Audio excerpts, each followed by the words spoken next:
Vallabha Girivaradhari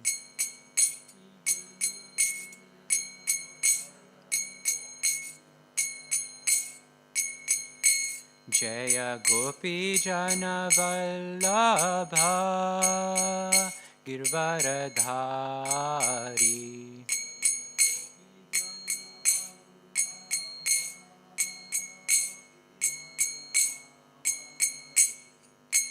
Yashodanandana Braja Jana Ranjana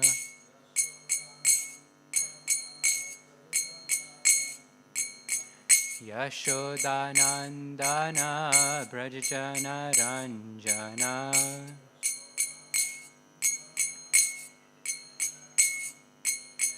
Yamunatira Vanachari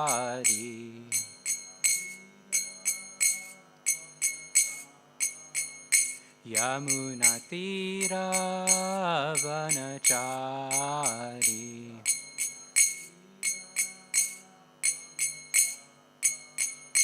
Jaya Radha Madhava Kunja Bihari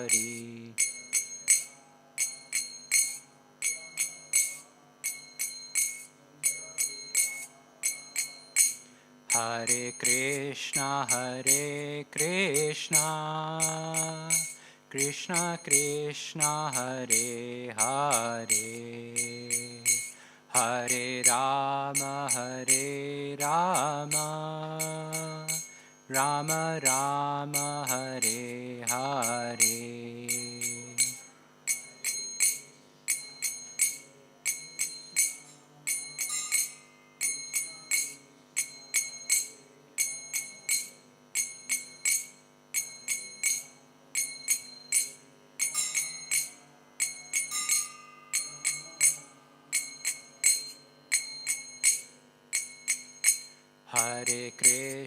Hare Krishna Krishna Krishna Hare Hare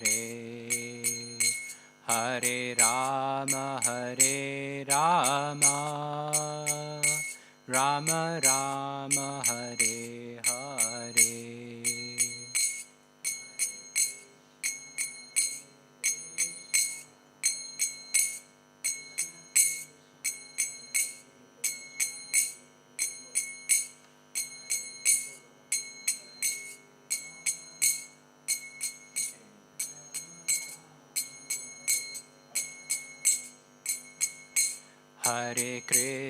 Hare Krishna Krishna Krishna Hare Hare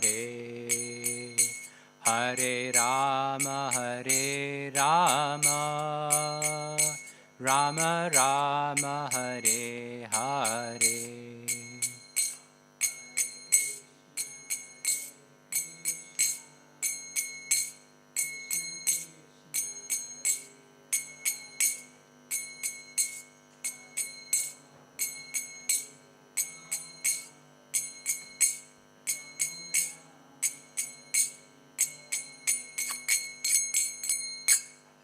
Shri Prabhupada ki, Shri Panchatattva ki, Shri Radha Gokulananda ki, Shri Sitaram Lakshman Hanuman ki, Shri Gaurnitai ki, all glories to the assembled devotees. Hare Krishna.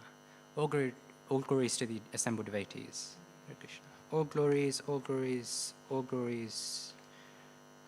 to the assembled devotees. Hare Krishna. Om Namo Bhagavate Vasudevaya.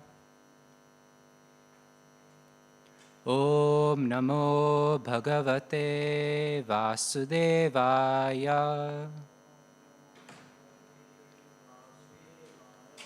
Om Namo Bhagavate Vasudevaya.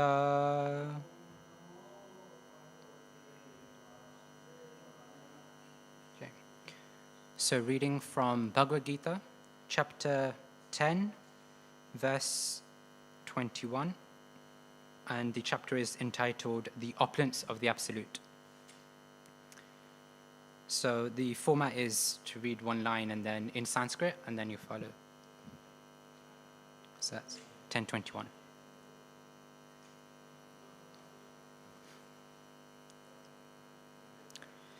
Adityanamaham Vishnur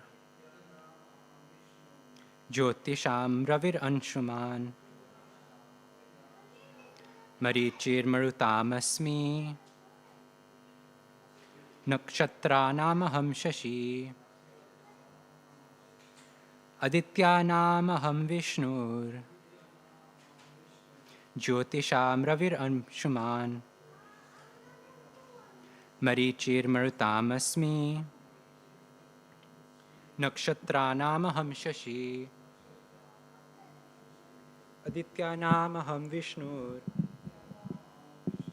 Jyotisham Ravir Anshuman Marichir Marutamasmi Nakshatranamaham Shashi.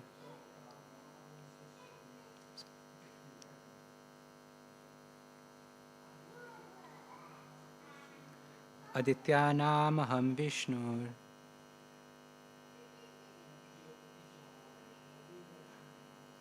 Jyotisham Ravir Anshuman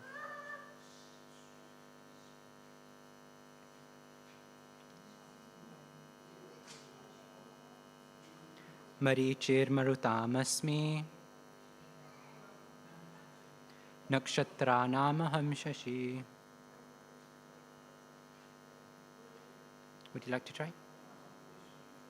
Adityanamaham Vishnur Jyotisham Ravir Anshuman Marichir Marutamasmi Nakshatranamaham Shashi. Do you want to try reading Sanskrit? No? Okay. Okay, so word for word.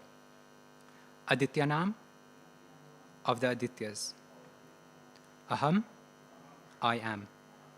Vishnu, the Supreme Lord.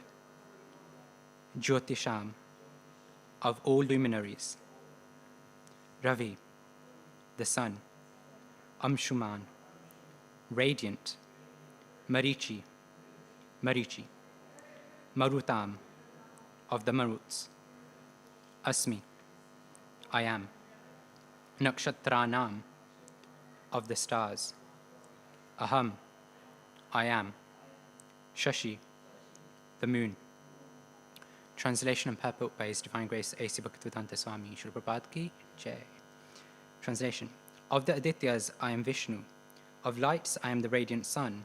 Of the Maruts, I am Marichi. And among the stars, I am the moon. Purport. There are 12 Adityas, of which Krishna is the principal. Among all the luminaries shining in the sky, the sun is the chief. And in the Brahma Samhita, the sun is accepted as the glowing eye of the Supreme Lord. There are 50 varieties of wind blowing in space, and of these winds, the controlling deity, Marichi, represents Krishna.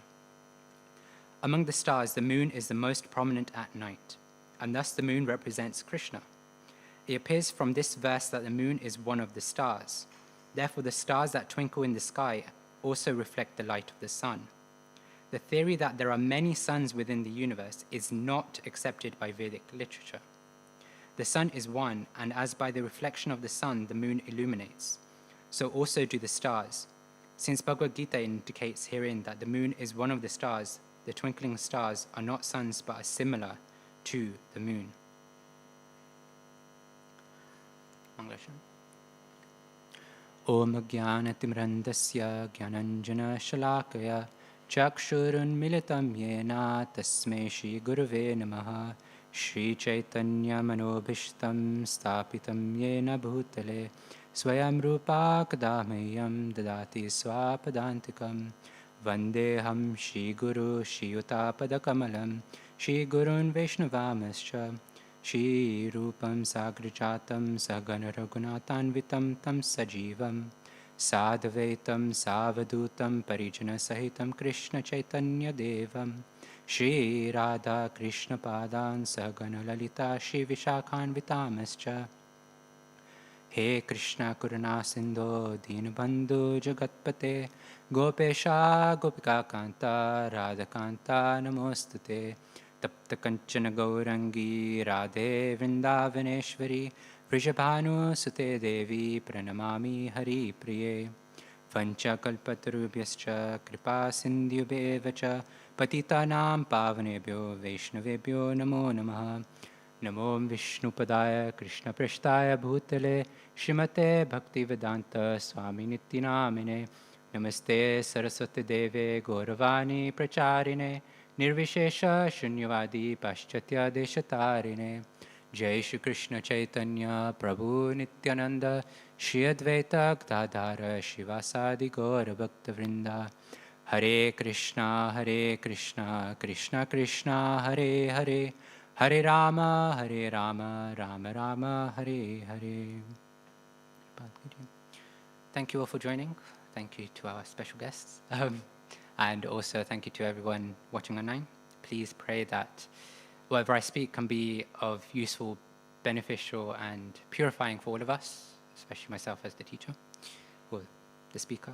And please allow me to remember something that Prayojan Prabhu has always reminded me, is that when anybody's speaking on the Vyasasan, it's not them speaking, it's Vyasadev speaking through them. So it's something that I need to always remember when I'm giving classes.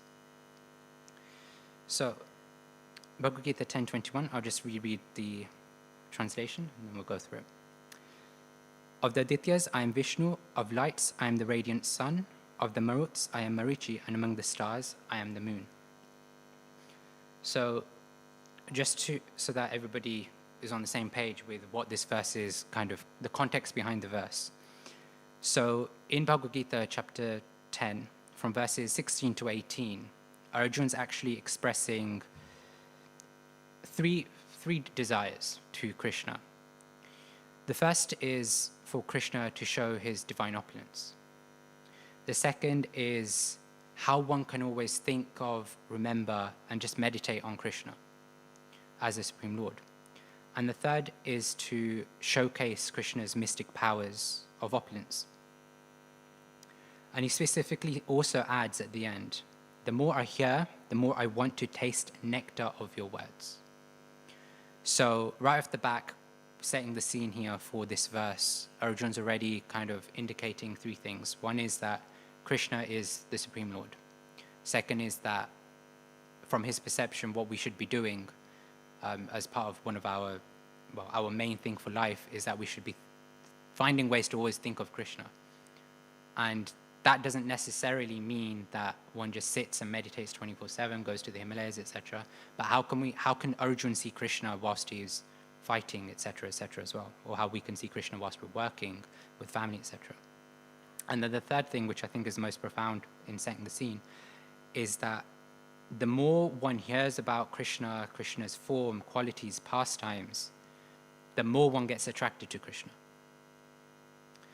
And so what Krishna is doing in these verses is now starting to just display a small ounce of his opulences to Arjun. To go, okay, I cannot explain myself fully because that would take eons. But the least I can do is just explain some of the prominent features.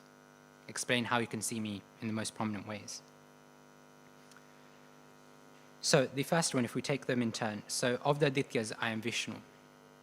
So who are the Adityas is the first natural question.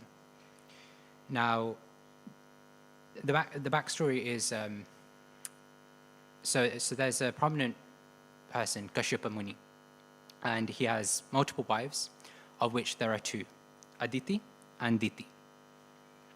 So Aditi is the mother of all the demigods. So of which there's the best of 12, the 12 best are called the Adityas. Adityas meaning the sons or the children of Aditi, of which the best of the best there are 12. So why is Krishna saying that he's Vishnu amongst them Adityas?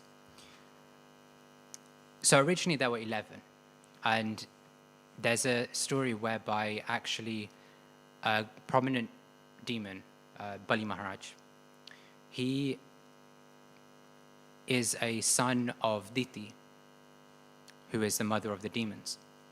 And what Bali Maharaj had basically done is that he had amassed so much power, so much strength, that he actually fought Indra, the king of the demigods, in his kingdom, and basically took over the kingdom. He controlled the kingdom, he took everything over. So now we have Kashyapa Muni, the father, or the husband of 2 wives. On one side, he's got Aditi, who's the mother of the demigods, and on the other side, he's got Diti, who's the mother of the demons. Kashyapa Muni was obviously in 2 sort of things. One wife is happy, the other is not so happy. So what ended up happening is that Aditi went and approached Kashyapa Muni that, this is what's happened. Now what do I do? How can I save my children? Because naturally, if somebody took over your home, somebody took over your kingdom, you're naturally going to be very upset about that, and you find ways to try and retake it back, repossess it, because it's rightfully yours. And Kashyapa Muni had suggested to Aditi that what she should do is she should worship Vishnu and fast for 12 days.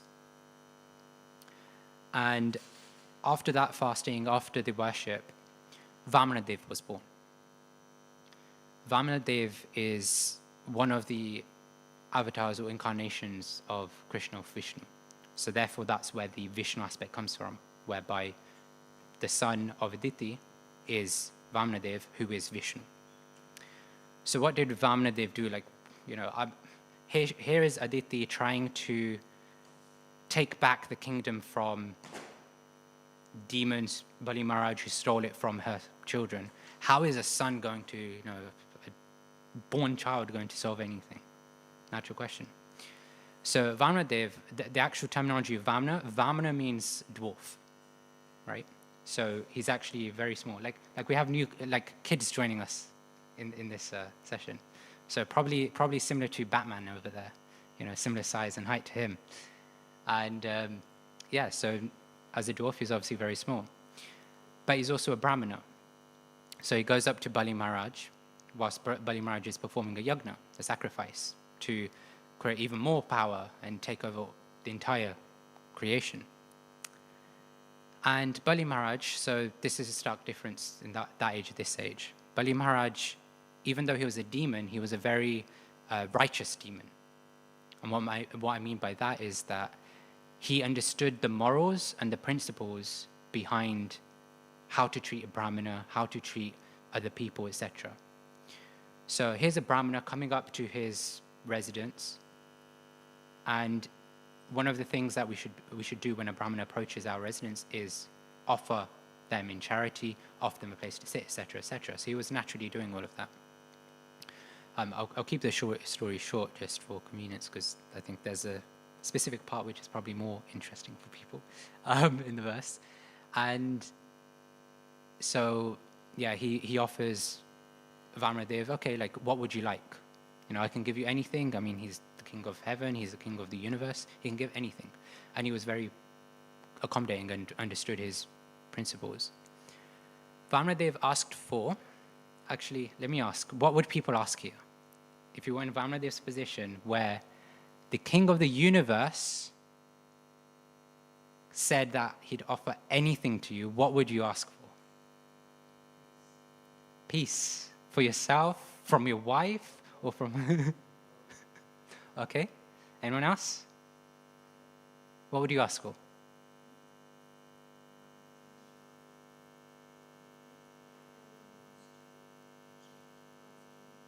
Very devotional. Okay. Anyone else? Okay.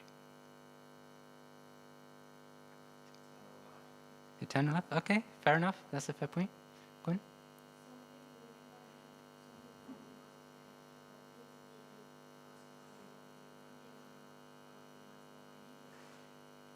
Yeah. Does anybody know what Vamana they've asked for?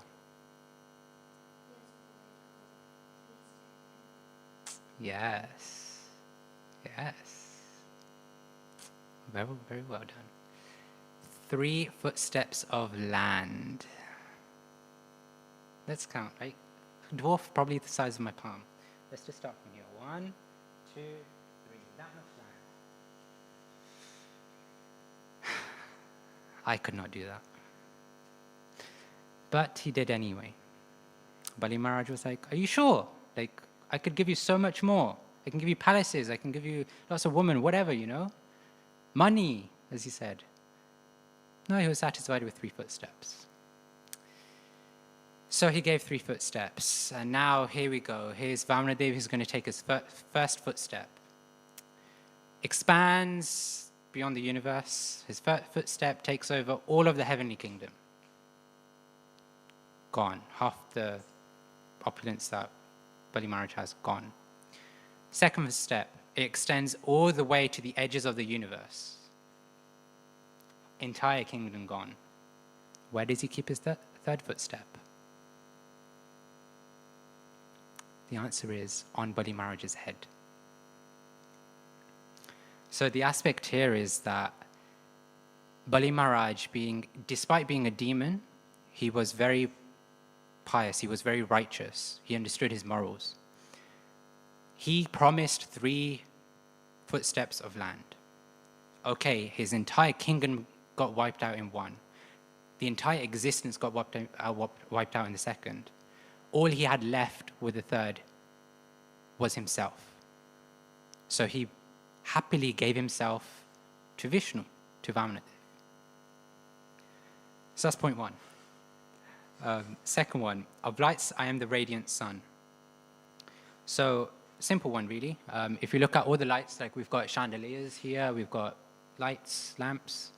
Now, imagine the ceiling comes undone, the roof comes undone, and it's not evening time, but it's daytime, it's middle of summer, sunshine.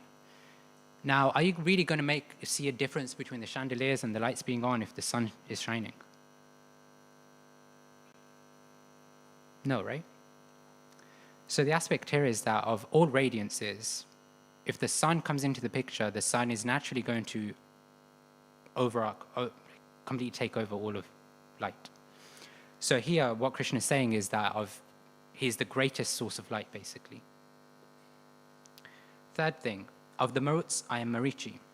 So there's like two different ways we can see this. One is that as in the word for word, it's translated, not the word for word, sorry, in the purport, Srila Prabhupada refers to, there are 50 varieties of wind blowing in space. So that's one aspect we can take. So the Maruts are basically types of winds and stuff.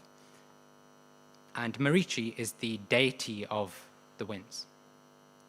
So that's one aspect whereby of all the winds, he is the presiding deity, i.e. the one who controls, the one who is in charge. But there's another story, which is that actually Marichi is also Prajapati, or the father of Kashyapa Muni.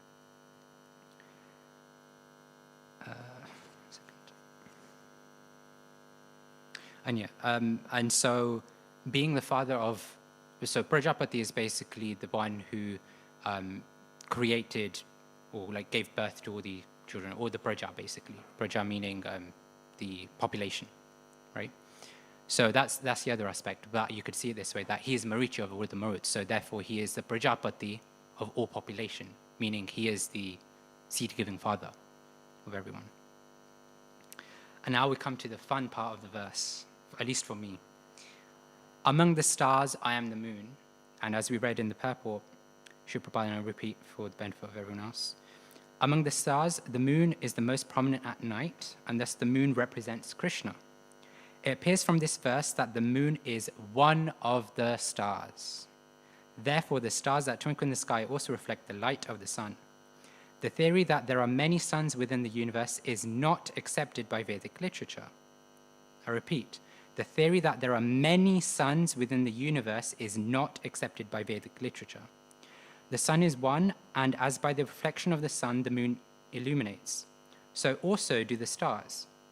Since Bhagavad Gita indicates herein that the moon is one of the stars, the twinkling stars are not suns, but are similar to the moon.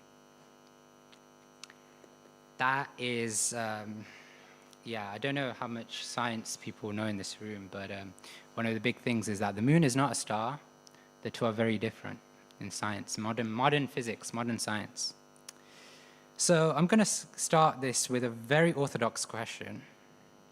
How many planets do we have in this solar system? Okay, somebody says 8. Anybody else? Anybody disagree with 8? Do you want to count? Do you want to call them out? Do you want to call them out? Mercury, Venus, Mars, Earth, Jupiter, Saturn, Uranus, Neptune.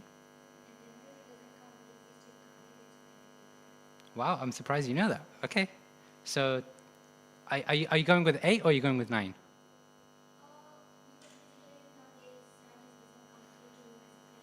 Okay, so you're sticking with 8. Okay. And we want to go with a different answer. I'm going to go with 9 just for the sake of like going against him.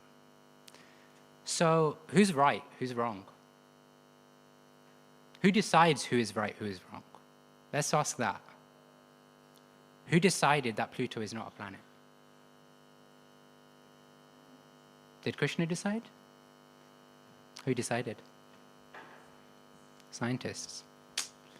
Okay, so why did they decide that Pluto is not a planet?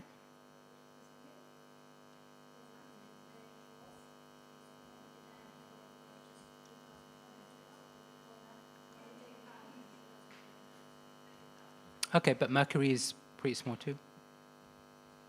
Mercury is small too, no?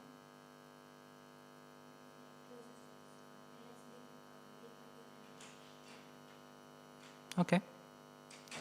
And we know the actual answer? Okay.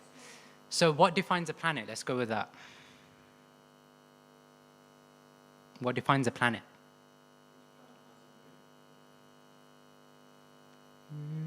Mercury doesn't have the moon.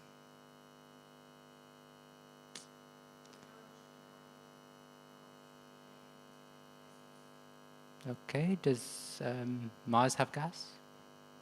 Does Mars have gas?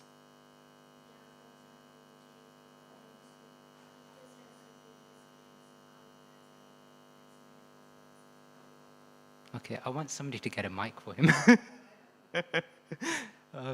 If somebody could, there is a mic there, a wireless mic. I'm not putting you on the spot. I literally do think that people online should hear the answer, because this is coming from, how old are you? 15. That's really impressive. There's a mic, it should just be standing like there.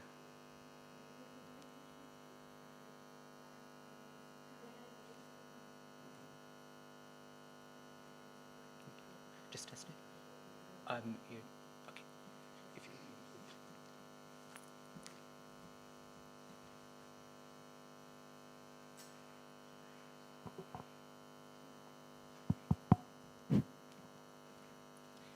So you're going to define a planet based on its size.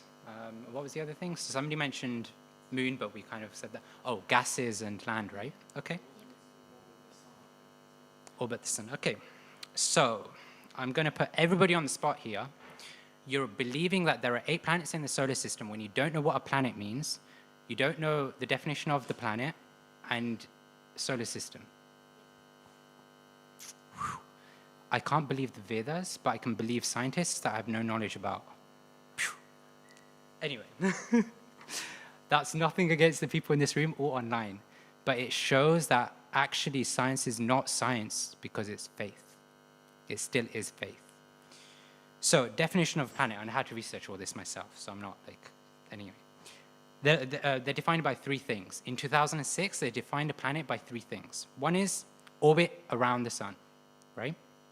Second, sufficient mass for self-gravity to overcome rigid body forces. So basically what that means is that its gravity is strong enough for it to be close enough to be a sphere, right? Because if you imagine like a dense sort of compact space, then naturally everything that comes around it will form a sphere. And the third thing, it's cleared neighborhood around its orbit. What does that mean? So again, if you imagine a sphere and say there are asteroids, rocks, etc. around it, its gravity is strong enough that either it's pushed it away or it's come into it, right? So i.e. like there's this layer around the planet for rocks, asteroids, etc., not just to float around. So one thing that I noticed, but my point isn't on this, but one thing I noticed is that there's no measurements called out here.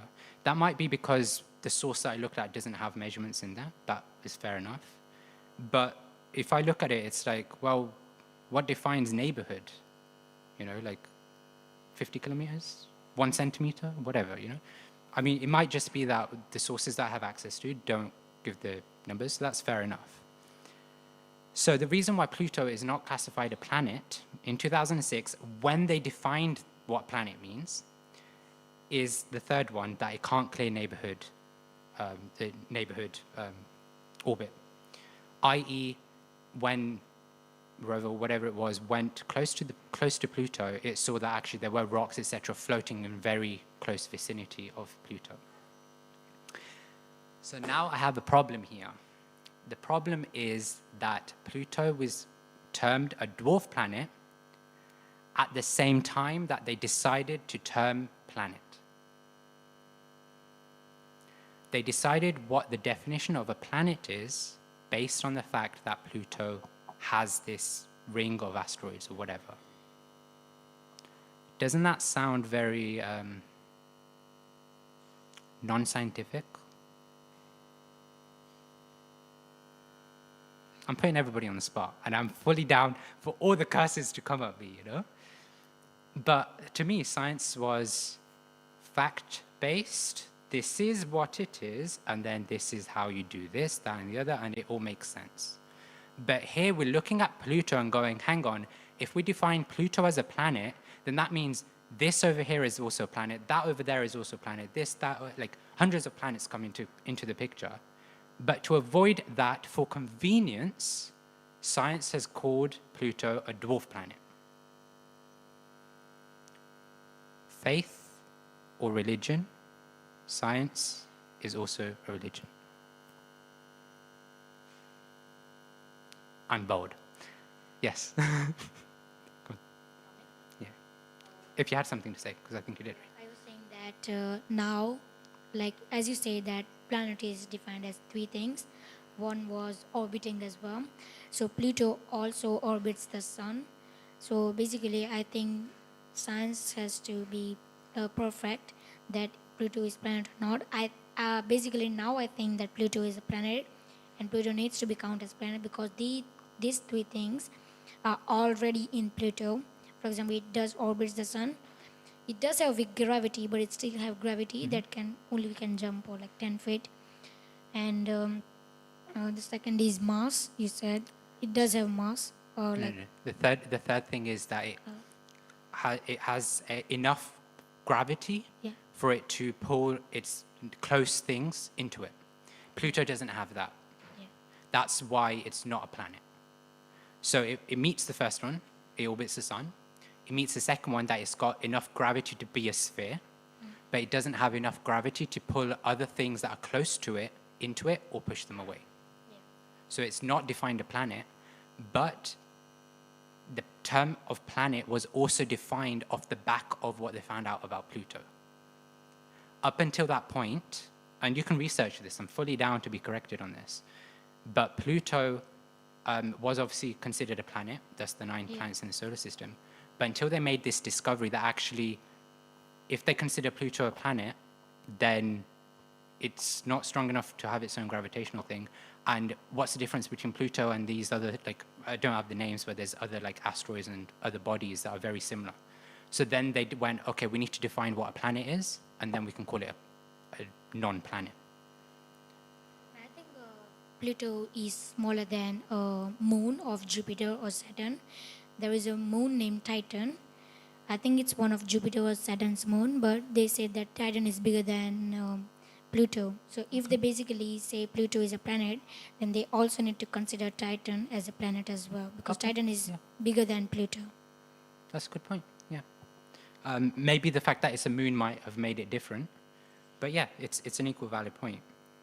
So my point with this is we look at this statement in the Bhagavad Gita that Srila Prabhupada's calling, well, Krishna's calling, I'll use the translation. Among the stars, I am the moon, and then Prabhupada in the purple is calling the moon a star as well.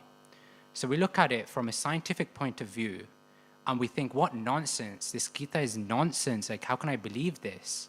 Surely there's either a mistake, maybe Prabhupada's not perfect, maybe Krishna's not God, and all these different things. But what we're basing it on is our faith that scientists know what they're talking about when they're talking. And what we fail to realize is that it's not a matter of faith in religion. Faith is everything that we do anyway, right? When you wake up in the morning, you go to work, you have faith that your car's going to work, that your alarm's going to work, and that you're going to wake up on the alarm, and you're going to reach your destination safely, that you're not going to have an accident. Like, at every moment in life, we have faith. However big or however small, we have faith. We're all sitting here today because we have faith that what we're going to listen to either is going to help us, or we're going to like it, or it's going to be of some sort of use of our time, or it's just a time pass for us, but we're just utilizing time. We're not just, like, otherwise, why would you say it? Why not just go and sit in the street, and just lie down in the street and just, like, I don't know, beg or whatever you want, So, yeah. Now it comes to, okay, well, do we have faith in what Prabhupada is saying? Why should we believe Prabhupada and Krishna over scientists? So the aspect here is that we should look at what we're having faith in. If we look at modern science, modern physics, when I was in school, when I was 15 years old, or use this as an example, we had textbooks, right? We all had textbooks when we were 15 years old, science textbooks. Could I give my textbook to you and you learn your syllabus based on my textbook? Why? Because science is always evolving. It's evolving by time and time. So it's constantly changing. Yeah. Changing. So science is always changing. Yesterday we thought the Earth was flat. Today we think it's a sphere. But when we look at the Vedas have always said that the Earth is a sphere. We never believed the Vedas, but we believed that the Earth was flat. Okay. Then we look at other things in the Vedas and we go, oh, it doesn't make sense. If we look at, say, animal dung, animal poo, oh, it's so dirty, like you should never touch it. But the Vedas still say that cow dung is very good. Oh, like I'm not going to touch that. Oh, and then scientists, researchers go and look into the properties of cow dung and, oh, it's a very great antiseptic. Oh, okay, let's use it. Why not just believe the Vedas from the start? Like, you're going to have faith in something anyway, so why not just have faith in the Vedas, which you can actually go through scrutinizingly and try and understand. I'm not saying, no, don't do those research. I'm not saying that science is bad. I'm not saying that scientists have done terrible stuff. But my point is that what is science doing and why are they doing it? They should think about that more. Okay, we want to explore space. We have so-and-so theories. Fine, that's great. But why not look at the Vedas and go, okay, the Vedas is saying this, which is a bit controversial. Let's investigate that and develop technology to investigate that, to prove or disprove the Vedas, because clearly Vedic principles are showing time and time again that actually they have been correct this whole time. The Vedas and spiritual knowledge does not change with time. That is the foundation of spiritual knowledge. They do not change with time. If you picked up the Bhagavad Gita from when it was first written to now, it would not have changed. Yes, there might be different translations. There might be people that have changed them, tweaked them. Some of them bona fide, some of them not. But the foundation, the principles have not changed. And that you can go to any spiritual path, and that is the truth. Then you have to understand, okay, what defines a bona fide scripture? We won't get into that. But that's what we should be thinking about. Well, okay, I have faith in science, but science has time and time again proved me wrong. or they themselves have gone, oh, we're learning as well, so, you know, what we thought yesterday isn't true today, what we think today isn't true tomorrow. So why not find something that is true from the beginning and understand that, okay, we have a short time of life, max 100 years or so on. Why not just go to the source and understand how we need to work and live? And now let's reconcile it in a nice, forceful, non-aggressive way. So if we look at the Sanskrit, the term used for stars is nakshatranam. So the other thing that you can appreciate is whenever we translate between different languages, there's always something, there's a special term that's used, semantic data loss. Semantic data loss. And what that means is that the definition of the translation, the definition of the word sometimes gets lost in translation. And I think everybody here knows more than one language, and you can appreciate that if you're going from English to something, like Gujarati, Hindi, Arabic, whatever, there's no one-to-one match. And equally, especially from Eastern languages to English, it's even worse in terms of the data loss. So nakshatranam, the best and closest translation to that is stars. Yeah, so I'm not saying anything there. I think I know what Prabhupada's written is correct. But if you look at, understand what nakshatra actually is, then you can also see it as the lunar or the celestial mansions in astrology, right? So it's just like different configurations, I guess, in a way, in the sky of the stars, etc., etc. So what does it mean when somebody's saying, among the stars I am the moon? And let's assume that the moon is not a star, an actual figure of a star. Well, similar to the other ones, it's more of a genitive sort of case whereby you've got two things. You could either use this genitive case to basically explain something that's outstanding, like the best among things, or you can use it in relationship, that of these I am this, right? So in the first case, the Adityas, I am Vishnu. That was used in relationship, that of the Adityas, I am one of them, being Vishnu, who is the best of them. Of lights, I am the radiant sun. Again, of all types of light, the sun is the prominent, and that is the one that I am. In this case, we can see it in the other way, which is that, in the same way, that among the stars, I am the moon. So if we look at the celestial luminaries, then moon is the most prominent luminary. So that's one way we could see it. Or another way you could see it as well, going by astrology, all these nakshatras, or the stars, are actually subordinate to the king, and the king is Chandra. And for those of you who kind of understand the Sanskrit, Chandra is moon. So in this case, what Srila Prabhupada is saying and Krishna is saying is, among the stars I am the moon, meaning that of the stars, I am their master, the moon. So that's another way we could see it. And there is a case, So yeah, nakshatra is also another name for the daughters of Daksha. I won't go into the history, just conscious of time as well. But the husband of those daughters was called Chandra. So that's where that aspect comes from, that of the wives being the nakshatra, I am their husband, their master, the Chandra, the moon. So I will end there. I welcome questions, comments, feedback, challenges. Anyone?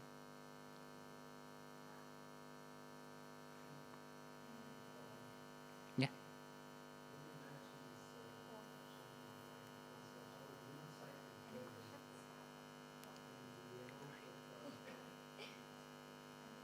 So can we get the mic? The mic. Because it's nice, right? It's nice. Yeah, Prabhu, what I need to say is I agree with lots of stuff because our human cycle is very limited.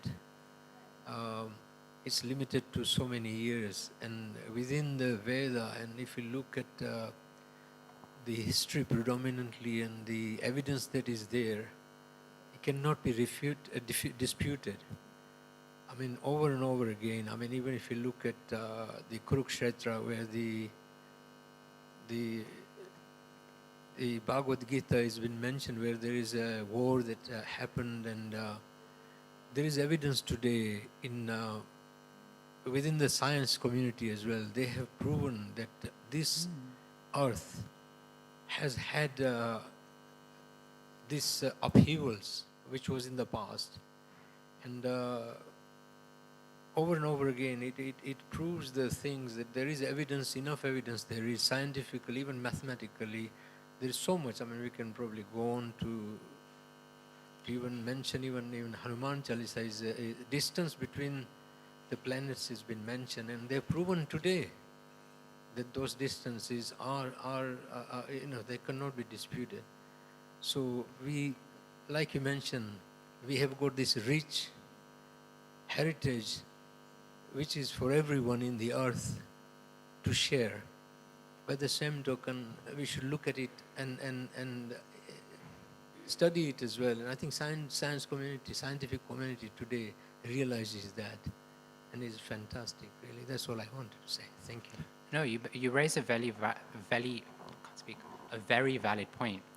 Even Vedic sort of aspects, historical events, etc., are being proven. I'm just thinking back when you were mentioning the whole Kurukshetra war and how scientists are kind of proving and seeing that this did happen. What comes to my mind is a mathematical book that I read when I was in my year 11, year 12, right? So the maths book, so background is that for university I wanted to study maths and physics. And for that you have to read, blah, blah, blah, like show you're doing extracurricular stuff. Not that I, anyway. So as part of that maths book, one thing that was mentioned there was like mind-blowing for me. What was mentioned is that there was, I don't remember the dates and stuff, but they had found a flying plane, which is very similar to aircrafts, from thousands of years ago.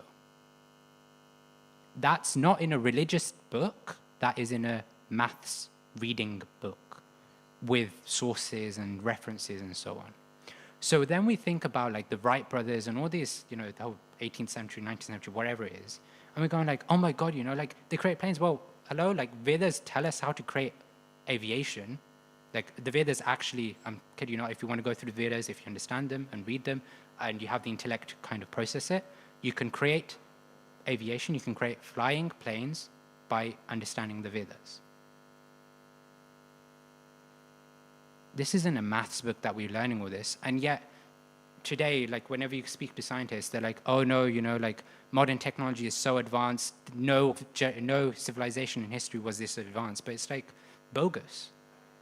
And yeah, I'm calling scientists, well, I'll be careful here when I'm saying this, but I'm calling modern scientists who don't appreciate and acknowledge and respect Vedic culture bogus. I'm being very bold. But it's a fact. They have admitted that there are flying planes, etc., from thousands of years ago, but they won't bring it to light because then that breaks faith in science. And I was speaking to a colleague, not here, about something similar with researchers and stuff like that, whereby actually researchers found something, I can't remember what it is, but it was related to like the Egyptian pyramids and stuff. Archaeologists, etc., they found certain things that went against what scientists had basically spoken out to everyone, but they didn't want to investigate it further because if they went further and all this was true, then that means that everything they've said was false, and therefore to basically not look wrong, they basically hid it and slid it in the carpet, etc., etc. So again, I reiterate, I'm not saying that science or like scientists are bad, wrong, they're terrible people. We're all misguided in some places of life. It's about like, are we having the right direction in life? If we imagine ourselves as a boat and the lighthouse being the beacon that we're trying to follow, right? Now the question is, well, you're the boat, you should be navigating according to the lighthouse. But what we're doing with science is saying that the lighthouse can move as well, So every time you want to go closer to the lighthouse, which is your ultimate destination, right, for safety, land, etc., we're saying, oh, today it's over here, but hang on, no, we're like miles off, so I'm going to go over here, so now you need to change as well to go over here. But the Vedas have stood the test of time. They're fixed. The lighthouse is fixed. I don't know of any land-based lighthouse that moves. Maybe there is. But why do we want the lighthouse to move according to where we're traveling in the boat, instead of thinking, hang on a minute, I'm just a small boat. Let me navigate my life according to the lighthouse. So my point here was that we should think, okay, where are we placing our faith? Is that faith something I should have faith in? Has it stood the test of time? If it hasn't, then maybe find something, think about it even more, find where you can put your faith, which has stood the test of time. And once you've found it, understand that it's science of self-realization. It's Krishna consciousness for a reason. We're developing our consciousness to understand with intelligence, not blind following. So scrutinize the scriptures. Scrutinize the Bhagavad Gita. Scrutinize any of the books.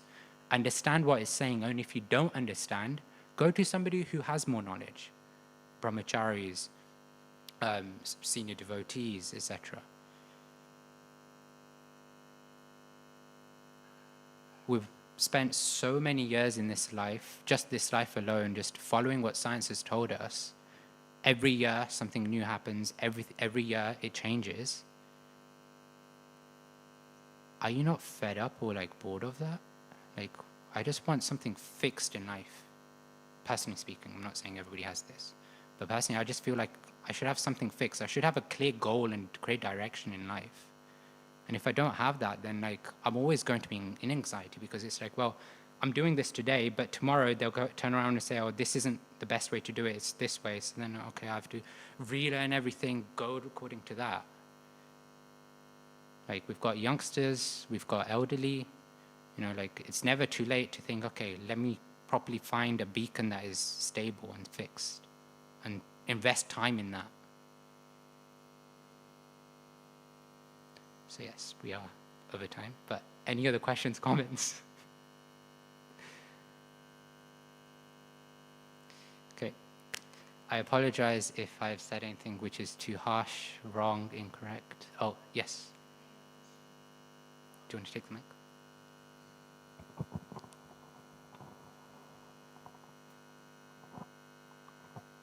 Basically, I have a question about yugas. Kali Yuga, Satya Yuga, Dwapar Yuga, there are lots of yuga. But I want to this is Kali Yuga, like this is the last of it, the last of the yuga. Yeah, fourth of the yuga, and it's the last. So I just want to know that how is this all cycles work and what happens in all cycles, because I heard that in like Satya, people are going to be more religious, people are going to be live longer life expectations. But in like Kali Yuga, it's happening the same, because of technology. Like if we like move on to modern technologies, our lifespan is going to be increased as well. So also like in some sacred text, Krishna said in Kali Yuga, people are only going to live up to 50 years. But now the average is 70 or 72 or more than 70. So I'm basically thinking that how does this Kali Yuga and Yuga Chakra work? How does this all work? Okay, so I'll tackle one point first. So please correct me if I'm wrong, but my understanding is that Krishna said 100 years, not 50 years. So just a technicality, that might be wrong on. But in terms of the cycles, yeah, so it's a really nice question actually, like how does the cycles work and what do the cycles mean? So yeah, there's 4 yugas, and what happens is we go through from Satya to Kali, and then devastation, and then rinse and repeat, right? And I won't go into all the technicalities, both because I'm not qualified to kind of talk about it properly in detail, as well as because they'll just go along. But yeah, ultimately it basically depends on Brahma's lifetime, as well as then Kshirodakshaya, Vishnu's breathing, and so on and so forth. So that's like the cycle. In Satya Yuga, like, yes, okay, you're right, with modern technology, we are finding that lifespan is increasing, a couple of years, 10, 20 years, whatever it is. But in Satyayug, they used to live for thousands of years, right? Is our modern technology ever going to be good enough to expand our life that long? Not too much. Like because Right. of after if we like increasing, people are gonna be human cyborg. Like it's how the science like predicts. Yeah, our current lifespan is around 100 years, right? It's based on like the number of breaths that we take and stuff like that. There's like there's Shastra Praman around it as well as science behind it. The thing is that with modern technology, yes, we can expand our lifespan by however many years, but we're never going to get to a stage whereby we can live for thousands of years. And even if modern science could do that, our brains, our physical like nature would not allow us to live that long, because just apologies, but if you look at like the elderly amongst our communities today, they're struggling with their minds. Oh, yes, okay, with modern technology, etc., years will expand and maybe that will go to later in life and stuff. But our lives are so full of anxiety, right? Every moment, you think that you're going to solve this problem in life, like you're 15 years old, so you might not have seen much, but say school homework, right? Once you finish one homework, the next day you go into school, okay, we're going to give new homework. You know, it's a constant cycle. You're never going to get free of that of anxiety in this material world. So yeah, I don't know if that answers like your question or not in terms of understanding. Yeah, I got the answer. Okay, cool. That's good.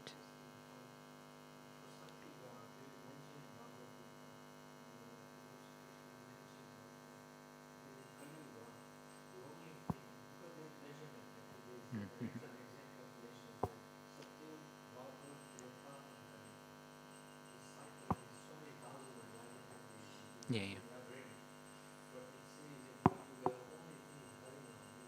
Yeah.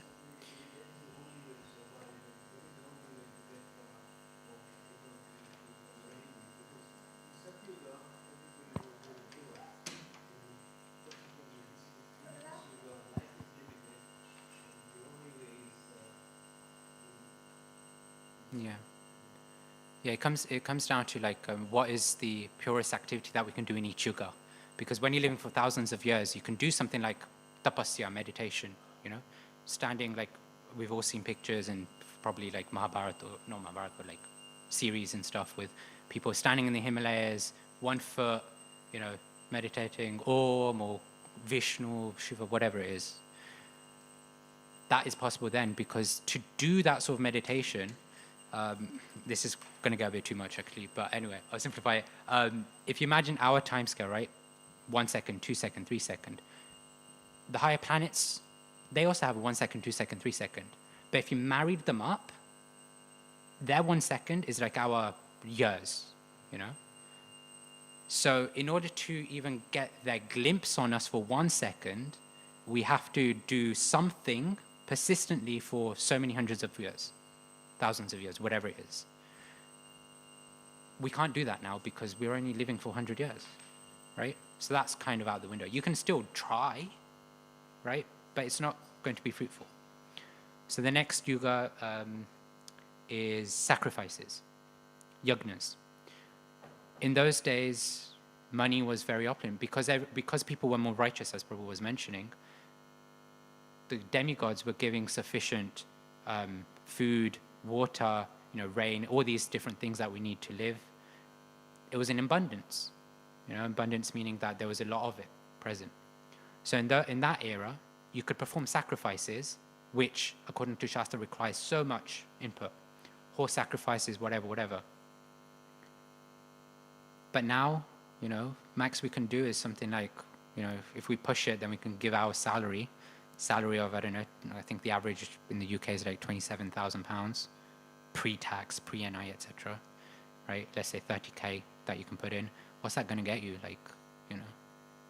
It's not going to get you much in reality. And then the next yuga, it is temple worship.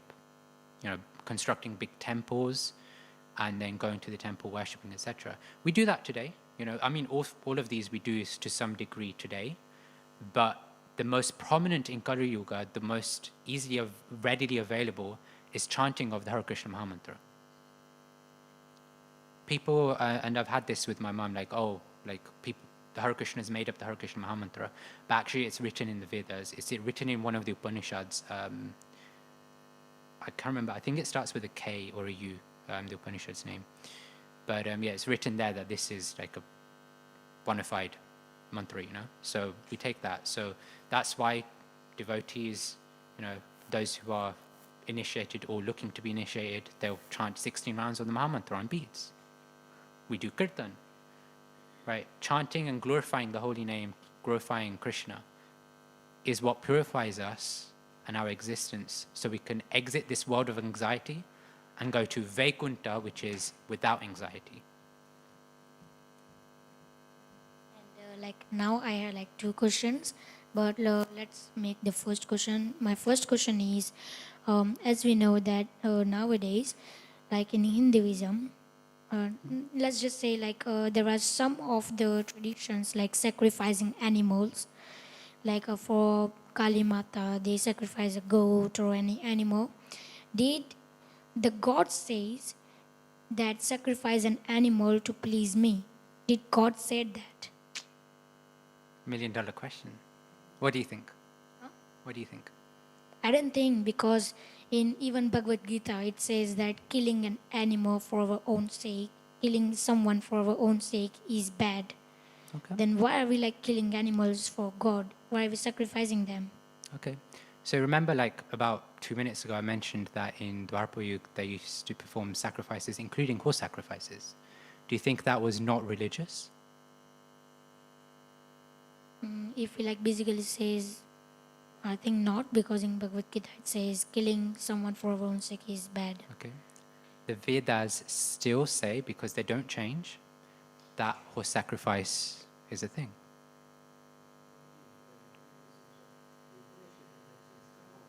Kator. Okay. Thank you, Prabhu. Kator. Mahamantra.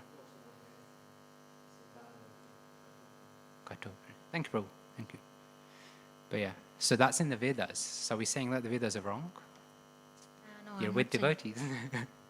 Okay, no. So to clarify, I'm just teasing you.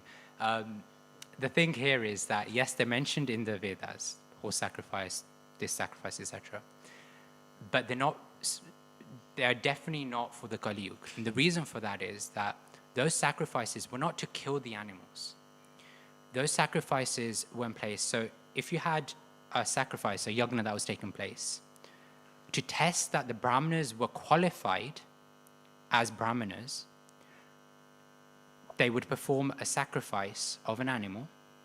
And what they do is, okay, let's say this is, actually, let's use this. Let's say this was the animal, right? You kill the animal, but the animal has a soul, which you know about, right? So what they do is they take that soul from an old body and give it to a new body, give it a new body, basically. So that's really why, like, a lot of the yagnas would have so much, like, input in terms of, like, opulences that you put in, like yagnas, ghee, whatever it is, because that creates the body for the next person. The body for that sacrifice, basically. And then all the other sacrifices.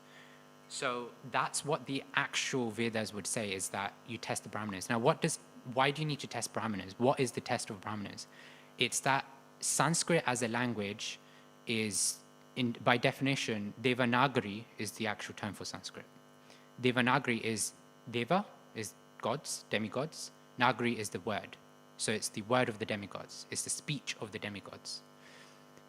And what Devanagari is basically such a like high-level, elevated sort of sound vibration, let's call it, right? That it goes beyond the normal mundane sort of language. That's why I'm sure many of you had this experience whereby you might see a verse or read a verse like 5-10 times, but you like remember it pretty well.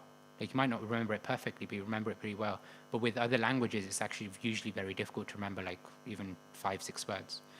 But anyway, so because it's powerful as Sanskrit itself, if you pronounce it perfectly, right, then that's the potency that gives you the power to take life from one being and put it into another, give it a different body. That was the test of the Brahmanas. So, yes, animal sacrifice exists in the Vedas, but it was never for sense gratification for ourselves. It was to test the Brahmanas. If they couldn't bring the animal back to life, they weren't qualified to be a Brahmana. I don't know what happened, whether, another Brahmana who's qualified then gave life, etc., or if that poor soul basically just lost its body. I don't know the details there. But yeah, that was the test. So nowadays, when we take it, it's misinterpretation. It's taking something and saying, I'm going to take what I want out of it and ignore everything else. It's like saying, you really like your logo on your top. Yeah, that logo. You really like the logo. I'm not saying you do, but example. Yeah, you really like the logo. So you're going to take the logo out of your shirt, scrap the shirt, and you're just going to keep the logo. That doesn't work right. You have to take the whole thing. You can't tell the shopkeeper, you can't tell your dad that, hey, I really want that logo. Can you buy the logo for me, but not the T-shirt? You take the whole package. That's when it's worth it. And second question is, in Ramayana, for example, take Ravan, he did devotion, he chanted Lord Shiva or Brahma's name for lots of years. And also in Vedas, there are lots of asuras and some sadhus and some people who chanted God's name for years and years. Yeah. For example, standing in one foot or just sitting in one position without even eating or doing nothing, just sitting and chanting God's name. So, for example, how could they survive without food? They stand for 100 years. How could they survive? For example, take Ravana. He was literally standing in one foot, without even eating anything. How could he survive and chanting God's name? I'll give you another one. I think it's Hiranyakashipu. Please do correct me. Hiranyakashipu was standing in one place for, I don't know how long, thousands of years, to the extent that you see all this skin, the muscle, the flesh, gone. In his place where he was performing tapasya, ants were crawling on him, eating away at him, and you wouldn't see him, you'd just see a mountain of ants. Who can do that? So going back to your question, how is it possible? So this is where there is a big difference between Kali Yuga and those yugas. In this yuga as well, there is possibility, there are, you believe, you don't believe, faith, no faith, but there are yogis who kind of do something on similar sort of standpoint. And actually, not even just spiritual yogis, but also just people who want to try and do yoga sort of thing, have some sort of mystical powers, they kind of do that. You can actually live without food, etc., etc. The art of that is to be able to get the nutritions from within your body, if you're going no breath tapasya, or at least from the air, which is what most people do. So you control your inner body so well that, okay, so why do you eat food? You eat food because you need this nutrition, that nutrition, that nutrition. Where does it come from? Right? Where does all that come from? It doesn't come from the food itself, right? Because the food also grows, blah, blah, blah. It comes from the environment, right? Material nature. So the art is to be able to manipulate your inner body enough to capture those elements that your body needs to then sustain life. So there is a prominent example of Dhruva Maharaj in the Bhagavatam, Srimad Bhagavatam, where he goes through stages of performing more rigid tapasya. Like first he would just, I don't know the order, and nor do I know the details, but it's like first he would eat a few grains, then he'd not eat grains, he'd just survive on air, and then he wouldn't even breathe, I think, for a month or 2 months, and then Vishnu gave darshan, So it's a matter of control, determination, etc. It is not recommended in this day and age. You would struggle to do it, and even if you manage to do it, what are you achieving by doing that? Right? Because as we said before, you need to do it for a long time to please the demigods, to give them 1 second, look at you for 1 second. You can't do that. People do it nowadays because they just want to be mystic. They want material prosperity. But what does material prosperity give you? If you got £100 in your bank balance, or if you've got £1,000 in your bank balance, what's the difference? You're going to look at the £100 and think, how can I spend it? You're going to look at the £1,000 thinking, how can I spend it? You might just buy more stuff, but then you're also going to lament over it when you lose it. Like your dad might buy a brand new Mercedes car tomorrow. He'll be like, oh, yes, I'm like, come son, we'll take you on a ride in a brand new Mercedes. The next day he's going to be like, oh yeah, I'm just driving to work. And the next day he's going to be constantly looking out the window. Oh, like, is there a scratch on my Mercedes? Probably like he'll spend more time with the car than with you or his wife. I've seen that happen actually. So, or you with a toy, you might get a brand new toy. You'll be like, I really want this, Papa. I really want this. I really want this. I really want this. And then you get it. The next day it's like, oh yeah, I played with it yesterday. I don't want to play with it today. Yeah. Yeah. That's material life. This is how people's satisfaction works. Like if you want this thing, we get it, but we just played it how much we want, and then we just leave it.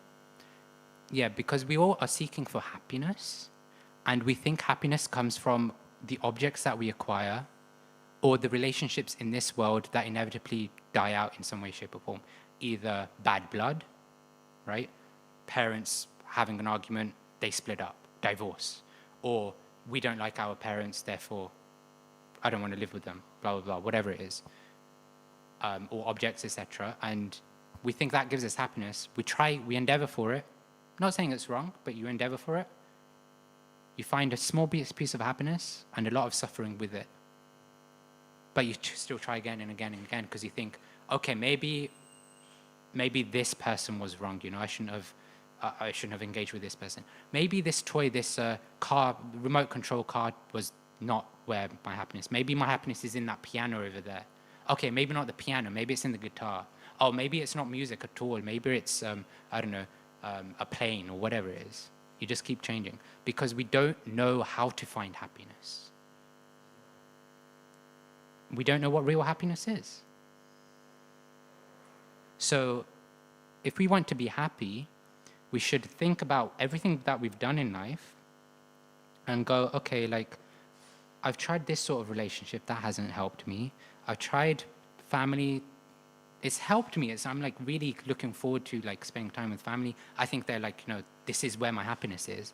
But then you think about it more and it's like, okay, tomorrow they're going to pass away. Or tomorrow, I've got bad blood with my cousin. Maybe that will happen with my parents or whatever it is.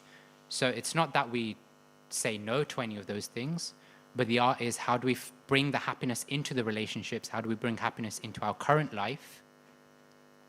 And it goes back to the beacon example.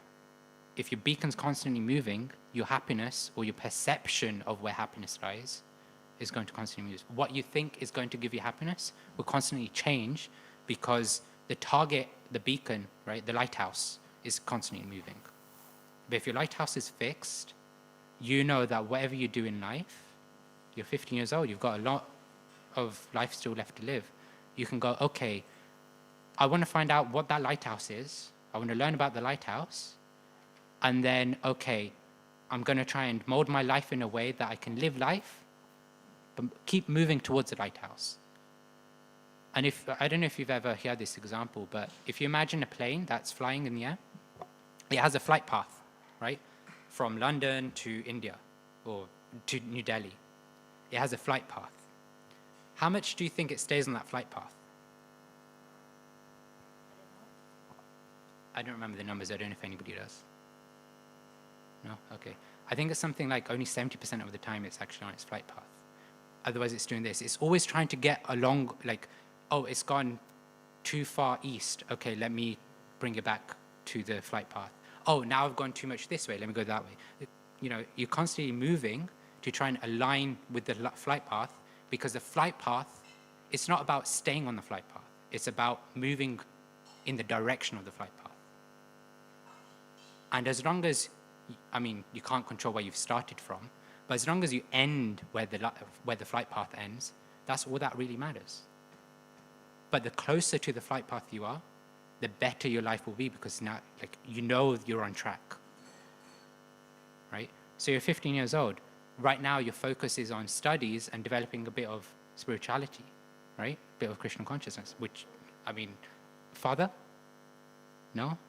Okay. whoever your parents are have done an amazing job at raising you. I kid you not. So all glories to your parents. All glories to you, mother. Okay, very nice. But no, it's absolutely amazing because, I mean, our kids these days do need to learn how to live life. Otherwise, what's going to happen is that we, as parents, we only just came to Casey or whatever it is. We didn't get Casey when we were born and children and stuff. So most of our life we've lived thinking, okay, like I don't know what I'm doing in life. I'll endeavor for a wife, I'll endeavor for a girlfriend, I'll endeavor for children, I'll endeavor for career. But it's never really